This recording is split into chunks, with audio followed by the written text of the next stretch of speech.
ये गोरखपुर से आई है बेचारी, बहुत दूर से, गोरखपुर से भी आगे, कहाँ कुशीनगर से। तो भाई स्वागत, आप भी यूपी से हैं? ये भी यूपी से ही, ठीक। तो बिहार में आपका स्वागत है।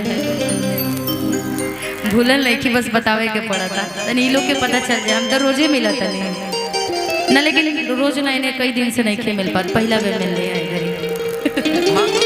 रघुवेनी और पति बड़े पति, सॉरी रघुवेनी और पत्नी मैडम, पति कहते हैं भगवान, शरीर देखते हम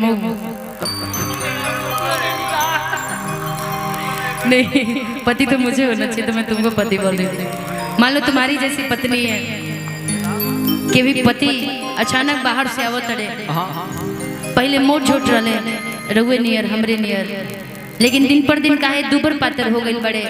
पत्नी बड़ा परेशान बड़ी, अपना पति से सवाल करत रही, पूछत रही का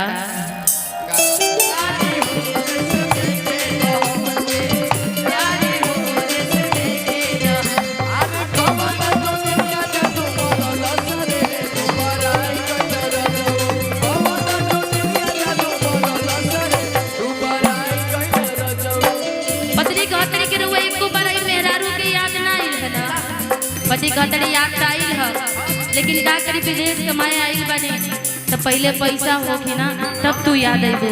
पत्नी कहते झूठ मत बोली, कैसे कहते मेहरी के याद जदी जे करा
सच में याद नहीं था मेरा रूप।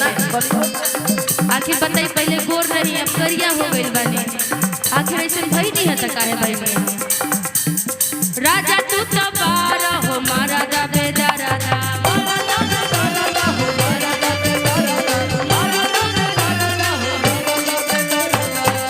मान लो कि तोहर मरद बेदर्दा मिल जाए तो तू कैसे अपना मरद के मनैबो? मरद बेदर्दा होके तो कैसे कहबो गुस्सा करके? तू ही दाए बारा राजा मोरा जब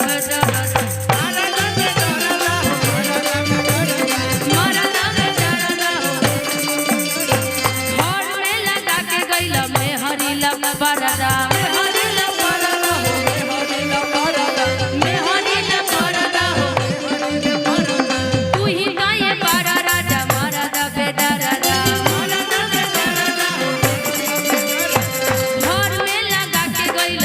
हरी लव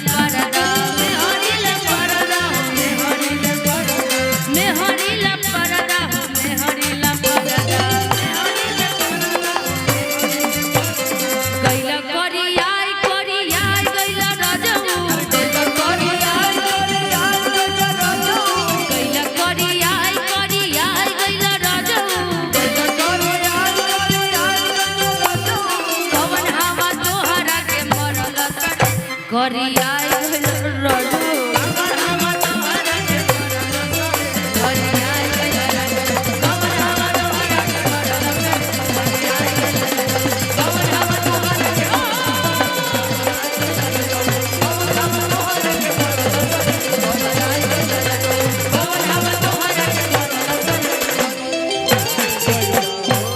कि कौन हम तोहरा के मरलस रे कि दुबरा